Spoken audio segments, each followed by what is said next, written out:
Assalamualaikum warahmatullahi wabarakatuh. Perkenalkan, nama saya Dede Fahrudin. Saya merupakan salah satu dosen di program studi Pendidikan Agama Islam, Fakultas Tarbiyah, Institut Agama Islam Al-Masturiah Sukabumi. Dalam rangka peningkatan kompetensi dosen pemula yang diselenggarakan oleh Kementerian Agama tahun 2026, di sini saya akan menampilkan video pembelajaran saya di salah satu mata kuliah yang saya ampuh, yaitu Media Pembelajaran dan Pengajaran. Selamat menyaksikan. Assalamualaikum. Waalaikumsalam warahmatullahi wabarakatuh. Bagaimana hari ini teman-teman kabarnya? Alhamdulillah luar biasa. Wah, semangat banget ya hari ini. Semangat. Alhamdulillah kita bisa bertemu lagi di mata kuliah hari ini. Sebelumnya izin saya memulai ataupun membuka mata kuliah ini dulu ya, terlebih dahulu. Bismillah, alhamdulillah, wassalatu wassalamu ala rasulillah wa ala alihi wa sahbihi wa mawalah ila yaumil qiyamah, amma ba'd. Bagaimana kabarnya teman-teman? Sehat? Alhamdulillah. Insyaallah hari ini kita akan memulai dengan mata kuliah mengenai media pembelajaran seperti yang kemarin kita pelajari. Namun sebelum memulai perkuliahan hari ini, saya izin mengabsen terlebih dahulu ya. Hari ini hadir gak semua? Ada yang Hadir ya, sakit, Pak. ada yang sakit ya. Ada yang Coba apa? izin absen dulu ya. Siapa? Altab. Hadir, Pak. Altab. Oke, lanjut. Oke, baiklah teman-teman. Pada mata kuliah hari ini kita akan membahas mengenai media pembelajaran. Seperti minggu kemarin kita akan melanjutkan pertemuan minggu kemarin. Ada yang masih ingat kemarin kita membahas media pembelajaran tentang apa? Tentang Apa? Ya, Neng Gina? Tentang media pembelajaran konvensional ya. Tentunya media pembelajaran konvensional itu contohnya seperti apa, yang bisa ngasih contoh? Ya? Dengan papan tulis secara Papan langsung, tulis, tidak oke. dengan media. Terus? Buku, Pak. Ya? Biasanya Apalagi? biasa tradisional, Pak.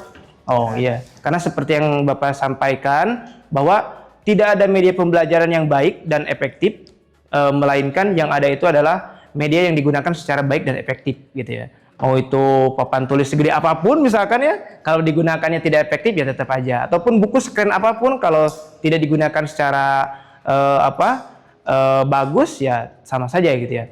Nah, untuk pertemuan hari ini dengan mengambil sub CPNK seperti yang sudah Bapak sampaikan di awal-awal perkuliahan kita, yaitu mengenai pemanfaatan media pembelajaran berbasis teknologi digital dan artificial intelligence dan juga AI teaching power gitu ya. Nah, sebelum melanjutkan, barangkali teman-teman tentunya sudah tidak asing ya dengan yang namanya teknologi digital gitu ya. Ada yang bisa memberi ataupun ngasih contoh apa saja sih media pembelajaran yang berbasis digital itu gitu? Siapa? Ya, Haikal. Kalau media pembelajaran yang berbasis digital yang sering digunakan itu biasanya ada Apa untuk aja? presentasi digital ya. Ya, kayak Ada apa? PowerPoint, Canva, Canva, apalagi? ada bentuk video pembelajaran. Oke, Seperti video itu, pembelajaran. Video animasi. Ya, tentunya banyak lah ya kalau berbicara media pembelajaran digital, apalagi kita karena ya, sudah di seperti yang sudah saya Bapak sampaikan, konsepnya sama. Sebaik apapun media yang kita punya ataupun sebaik apapun media yang kita siapkan, baik itu konvensional ataupun digital, ya tergantung kita bagaimana memanfaatkannya. Ya contohnya seperti tadi yang disebutkan oleh Haikal. Ada Canva, ada PowerPoint ataupun video-video yang. Namun bagaimana kita memanfaatkan AI, bagaimana kita memanfaatkan teknologi digital ini sebagai media pembelajaran. Oke, lanjut ya. Mungkin untuk selanjutnya Bapak tidak akan terlalu membahas tentang apa itu jenis-jenisnya ataupun jenis-jenis teknologi digital yang lainnya, karena teman-teman juga tentunya sudah paham gitu ya. Namun di sini apa saja sih yang bisa dimanfaatkan ataupun apa saja yang bisa kita gunakan mengenai AI ini gitu ya. Tentunya AI itu adalah kemampuan sistem komputer untuk meniru proses kecerdasan manusia seperti penalaran, pembelajaran, pengenutusan dan pemecahan masalah. Nah, ini tentunya hanya sekedar definisi dari AI dasar. Namun kita tidak akan berfokus pada AI-nya, tapi bagaimana AI ini dijadikan sebuah media ataupun dijadikan sebuah power untuk belajar ataupun AI teaching power. Nah, kebetulan di sini ada AI yang dikembangkan oleh Microsoft gitu ya, Microsoft Elevate, yang mana di Indonesia ini Microsoft Elevate ini bekerja sama dengan Educare dan juga dengan Kementerian Agama. Dan AI ini membantu para guru, khususnya para guru pendidikan agama Islam, yang mana nanti kita akan terjun ke madrasah-madrasah, ke sekolah-sekolah yang cenderung mengajarkan ilmu-ilmu kependidikan tentang agama Islam.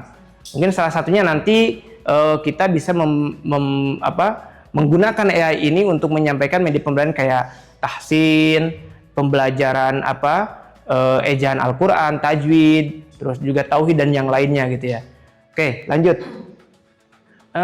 Yang pertama, ini ada yang namanya tool reading progress. Apa sih reading progress? Reading progress ini adalah tool AI yang dikembangkan oleh Microsoft Elevate untuk membantu para guru-guru khususnya guru-guru pendidikan agama Islam agar kita bisa mendeteksi dan juga menjadikan reading progress ini sebagai media pembelajaran untuk pembacaan ayat suci Al-Quran ataupun pembacaan ceramah dan yang lainnya, ataupun pembacaan teks-teks yang berhubungan dengan Arab ataupun dengan yang lainnya. Nah, bisa teman-teman pahami apa sih itu reading progress? Reading progress adalah fitur AI dari Microsoft Teams yang digunakan guru untuk memberikan tugas membaca dan juga membantu pengetahuan baca santri secara digital. Contohnya seperti apa? Latihan membaca Al-Quran, oke. Membaca hadis dan doa-doa harian. Terus latihan mufrodat, apalagi? Membaca kosakata. Terus apa lagi? Oke. Nah, lalu seperti apa sih kita nanti mengaplikasikannya dalam proses pembelajaran? Di sini Bapak akan tampilkan sebuah video bagaimana tutorialnya. Nah, ini. Silakan teman-teman simak dan pahami. Assalamualaikum Bapak dan Ibu Ustadz sekalian. Pada video ini kita akan membahas bagaimana bisa dipahami teman-teman semuanya? Bisa. Ya, mudah-mudahan ya lewat tutorial ini teman-teman bisa memahami apa sih yang dimaksud dari reading progress ini dan tool apa yang bisa kita gunakan untuk dijadikan sebuah media pembelajaran khususnya untuk tadi, yaitu untuk mengetes bacaan ayat suci Al-Quran, terus membaca hadis dan doa-doa hari-hari, juga latihan mufrodat ataupun kosakata bahasa Arab. Oke. Yang kedua adalah speaker progress. Apa itu speaker progress? Speaker progress itu adalah fitur AI dari Microsoft Teams yang membantu guru melatih dan menilai kemampuan berbicara santri secara digital. Contohnya untuk apa? Untuk ceramah, apalagi? Muhadoroh, apalagi? Latihan menyampaikan materi keagamaan, apalagi? Latihan berbicara bahasa Arab dan juga penilaian evaluasi kemampuan speaking santri. Nah, selain ini bisa dijadikan sebuah media pembelajaran, dari speaking progress ataupun dari semua fitur Microsoft Elevate ini disertakan juga ini media evaluasinya. Mungkin teman-teman juga sudah mempelajari ya oleh dosen lain mengenai media evaluasi dan yang lainnya. Namun kita fokus aja ke media pembelajarannya. Nah, bagaimana cara kita menggunakan fitur speaking progress ini? Nah, kita perhatikan lagi sebuah tutorial. Oke, silakan teman-teman perhatikan dan catat. Nanti kita akan praktekkan ya semuanya. Oke. Assalamualaikum. Media pembelajaran yang dikembangkan oleh Microsoft Elevate dan juga kebetulan di Indonesia itu bekerja sama dengan Komdigi dan juga dengan Lajisnu NU. Nah, ini menjadikan sebuah dan juga Kementerian Agama ya. Dan ini merupakan sebuah peluang besar untuk kita sebagai calon-calon guru pendidikan agama Islam yang tentunya yang harus memiliki kompetensi yang tinggi dan juga pedagogi akan kependidikan yang luar biasa gitu ya. Nah, mungkin itu materi yang dapat Bapak sampaikan untuk hari ini. Nah, namun sebelum diakhiri, untuk mengukur seberapa pemahaman kalian mengenai materi ini, nanti Bapak akan membuat 2 kelompok atau 3 kelompok nih. Ini gimana, Bu? Dua, Oke. Pak.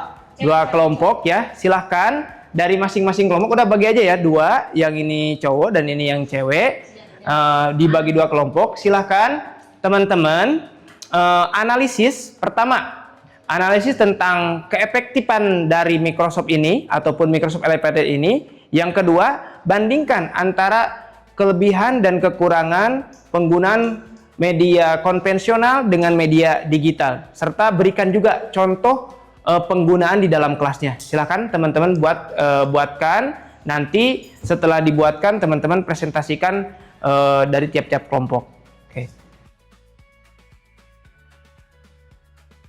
Oke, sudah? Gimana, sudah? Sudah. Oke, kalau sudah silakan dari masing-masing kelompok untuk mempresentasikan hasil diskusinya. Oke, silakan. Mau dari cowok dulu, cewek dulu? Cowok. Oke, silakan cowok. Naik ke depan. Oke, 2 orang ya, 2 orang. Baik, assalamualaikum warahmatullahi wabarakatuh. Selamat siang teman-teman semua. Jadi di sini saya dengan rekan saya akan menjelaskan hasil diskusi yang tadi sudah kita diskusikan, yaitu terkait tentang AI. Nah, jadi dari salah satu pertanyaan tadi adalah apa sih kelebihan?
Oke, sebelumnya terima kasih buat teman-teman yang sudah menyampaikan hasil presentasinya.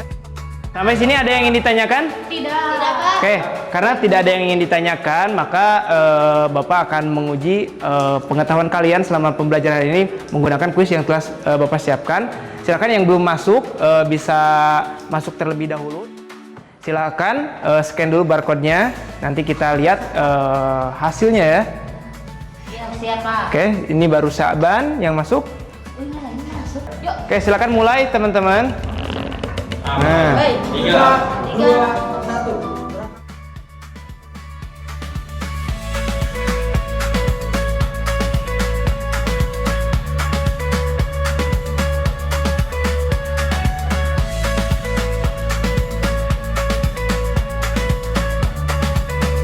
Oke, baiklah teman-teman, dan ini ya hasil dari evaluasi ini, dan tepuk tangan pada siapa ini? Sang Haikal ya, Haikal. 2, apa nih ininya apresiasinya? Tepuk tangan aja ya. Nanti dikasih mudah-mudahan ya nggak jomblo lagi.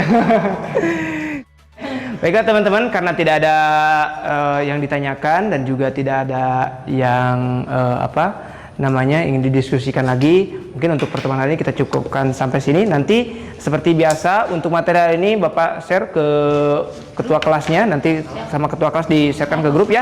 Oke, nanti mungkin untuk kesimpulannya, jadi bahwa media pembelajaran yang efektif itu bukan masalah konvensional ataupun digitalnya, bukan masalah seberapa efektif atau tidaknya, tapi seberapa cakap kita bisa menggunakannya dan seberapa pintarkah kita bisa memanfaatkannya. Karena media pembelajaran yang baik itu bukan media pembelajaran yang mahal, ataupun media pembelajaran yang baik itu bukan media pembelajaran yang gampang, tetapi media pembelajaran yang baik adalah media pembelajaran yang bisa digunakan dengan maksimal dan juga bisa dimanfaatkan untuk digunakan oleh pengajar dan juga bisa dimengerti oleh peserta didik. Oke, hadanallahu wa iyyakum ajmain. Wassalamualaikum warahmatullahi wabarakatuh.